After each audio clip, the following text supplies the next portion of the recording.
주의력 결핍 장애인 ADHD는 보통 아동기에 많이 나타난다고 하는데 최근 들어서는 성인들도 ADHD 증상을 호소하는 경우가 늘어나고 있다는 보도들이 나옵니다. 더불어 ADHD가 과거에는 그렇게 보편적 질환이 아니었음에도 불구하고 갈수록 그러한 증상을 가진 아이들이 늘어나고 있습니다. 이는 ADHD에 대한 의사들의 진단이 늘어났다고 할 수도 있지만 그냥 단순히 주변을 둘러봐도 과거의 아이들에 비해서 무언가 불안정하고 산만해 보이는 아이들이 늘어난 것을 볼 수 있습니다. 그리고 그러한 현상이 성인층까지 확대되고 있다는 것은 의료적 차원을 넘어 하나의 사회 문제라 할 수 있습니다. ADHD 증상이 과해지면 일상생활을 영위함에 있어서나 주변과의 관계를 유지함에 있어 어려움이 커지고 앞으로 나아가는 느낌이 없기 때문에 우울증에 빠질 수도 있으며 충동적이거나 폭력적 행동이 나타날 수도 있습니다. 또한 이러한 불안정한 마음 상태를 줄이기 위해 약물이나 알코올 중독과 같은 특정한 것에 대한 중독 증상이 나타날 수 있고 그것을 끊었을 경우에는 상대적 역효과와 더불어 더 큰 악순환이 시작되기도 합니다. 따라서 이제는 ADHD와 같은 증상이나 다른 심리적 문제들에 대해 의학적 접근을 넘어 다채로운 근본적 해결법을 찾아야 합니다. 이 책은 현대사회의 광범위한 심리적 문제에 대한 스스로의 해결법을 제시합니다. 그것은 내면 소통을 통해 스스로 치유하고 깨어나는 것입니다.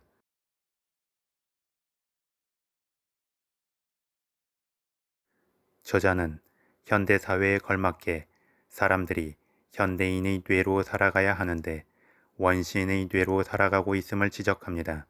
어떤 문제 상황이나 긴장되는 상황에 직면했을 때 현대인은 뇌의 전전두피질이 활성화되어 논리적 사고력과 문제 해결력을 끌어올려야 정상입니다. 하지만 많은 사람들이 원시인의 뇌인 편도체를 활성화시켜서 두려움과 공포감을 키우고 심리적 긴장과 근육의 경직성이 커지면서 상황 제어력이나 문제 해결력을 떨어뜨리고 있습니다. 이는 자신의 몸과 마음을 발전적으로 사용하는 것이 아니라 오히려 퇴보시키고 있음을 저자는 지적합니다. 특히 현대의 교육 방식이 어떤 독립적 자발성을 키워주기보다는 외부에서 이끌고 채워주는 식으로 진행이 됩니다. 물론 학교 교육이 추구하는 바가 자기주도 학습이기는 해도 그 전체 환경을 보면 대부분 부모와 학원 또는 어떤 전문가 집단의 과도한 의지를 하고 있는 것을 보게 됩니다. 따라서 사람들이 원시인의 뇌를 넘어 현대인의 뇌를 활성화시키는 방향으로 가기 위해서는 학교의 교육 목표뿐만 아니라 가정 내에서나 기타 주변 환경과 분위기에서 능동성을 키워야 합니다. 세상을 변화시키기 위함 이전에 세상에 나아가기 위해서는 기본적으로 자신이 능동적으로 변해야 하고 자신이 능동적으로 변화하기 위해서는 외부적 도움이 아닌 자기 자신에게서 시작해야 하며 그렇게 자기 내면에서의 능동적 변화가 가능함을 알려주고 스스로 깨어나게 해야 합니다. 이는 마치 스스로 운동을 통해 근육을 키우는 것처럼 마음의 근육, 마음의 근력을 키우는 것입니다. 외부에서 수동적으로 받아들여지는 것은 온전히 자신의 것이 아니기 때문에 언제든 사라질 것이라는 불안감을 내재하게 됩니다. 하지만 스스로 깨어나서 능동적으로 쟁취한 것은 온전히 자신의 것이 되고 설령 잠시 그것이 사라지더라도 다시 자신의 것으로 만들 수 있다는 자신감이 생기게 되는 것이라 생각합니다.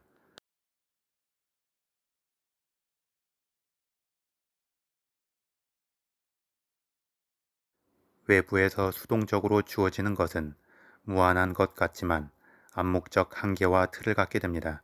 왜냐하면 외부의 기준에 의해 선택적으로 주입되기 때문입니다. 아는 만큼 보인다 라는 말이 있는데 여기서 무언가를 안다는 것은 외부에서 주입되어 아는 것이 아니라 본인이 능동적으로 체화시킨 알을 의미합니다. 그리고 그 체화된 알은 지속적 확장성을 보이고 확장하는 만큼 또 더 많은 가능성의 문이 열립니다. 저자는 마음의 근력 훈련의 최대 방해 요인은 스스로 변화의 한계가 있다고 선을 긋는 고정관념임을 지적합니다. 이러한 마음의 한계가 생긴 것은 바로 외부의 기준에 자신의 틀을 맞춰서 살아왔기 때문입니다. 따라서 이러한 외부적 틀을 깨고 스스로 확장적 가능성의 문을 열 때 비로소 진정한 내면 소통이 시작될 수 있습니다. 그리고 여기서도 바로 능동적 자발성이 필요합니다. 여기서 나아가 자발적으로 자신을 변화시켜 내면 소통을 하기 위해서는 자신의 내면의 이야기의 소통 방식과 내용을 바꿔야 한다고 말합니다. 사람이 무언가를 경험했다고 기억하는 것은 컴퓨터의 저장 장치에 기계적으로 저장되는 것과는 다릅니다. 사람의 이야기는 주관적으로 저장됩니다. 이는 그 기억 속의 이야기에 있어 방식과 내용을 바꿀 수도 있음을 의미합니다. 우리가 기존의 기억에 저장하던 이야기의 방식과 내용은 본질적으로 자신의 것이 아닌 경우가 많습니다. 즉, 외부의 기준과 틀에 의해 일방적으로 주어진 것을 자신의 것으로 착각하고 있는 것입니다. 그렇기 때문에 계속 외부에서 들어오는 경험과 지식 등이 자신을 더욱 강하게 하는 것이 아니라 위축되고 소외되고 우울하게 만드는 것입니다. 따라서 저자는 이야기의 방식과 내용을 바꾸기 위해서 자발성이 필요하고 그 자발적 깨우침만이 진정한 내면 소통의 본질이 됨을 강조합니다.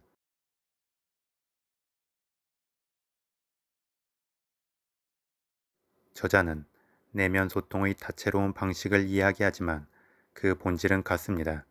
저자가 제시하는 내면 소통의 첫 번째 시작은 자기 가치감을 키우는 것입니다.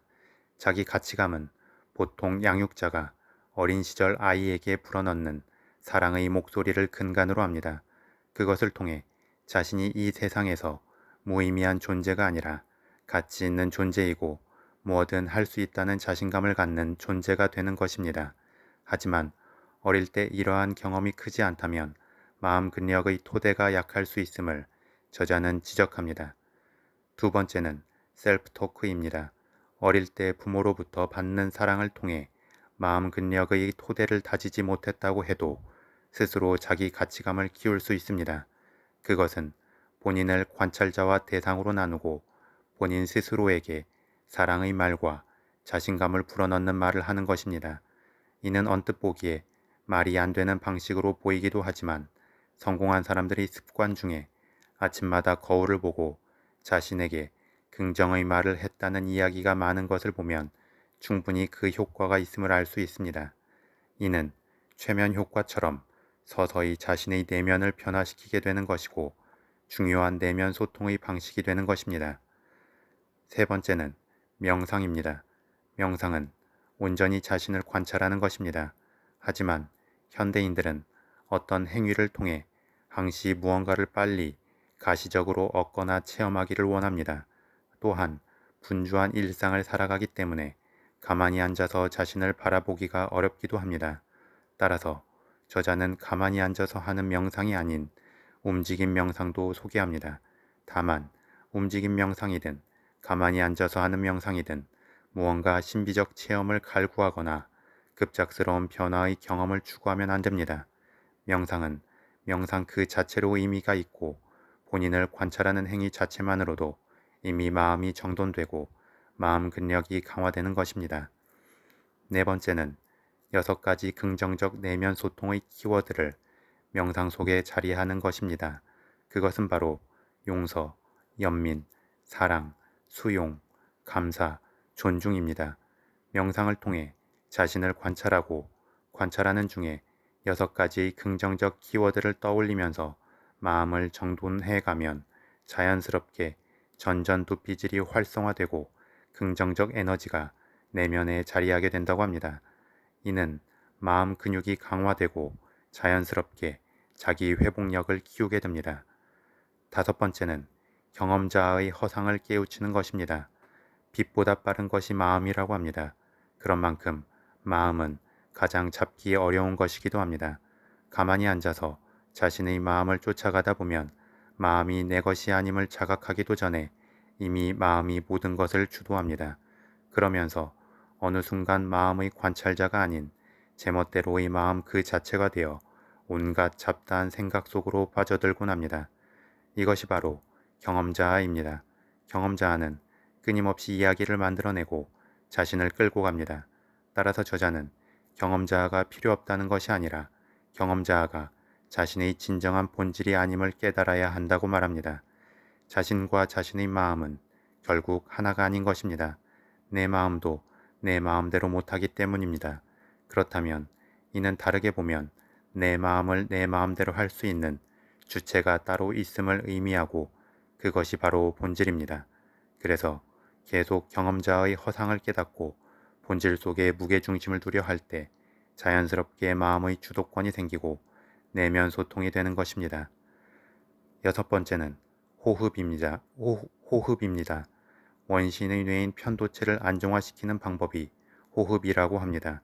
이는 굳이 어떤 이론적 근거를 보지 않아도 우리가 두려움과 분노, 격정이 휩싸였을 때 천천히 깊게 호흡하는 것만으로도 꽤 많이 그러한 마음을 누그러뜨릴 수 있음을 압니다.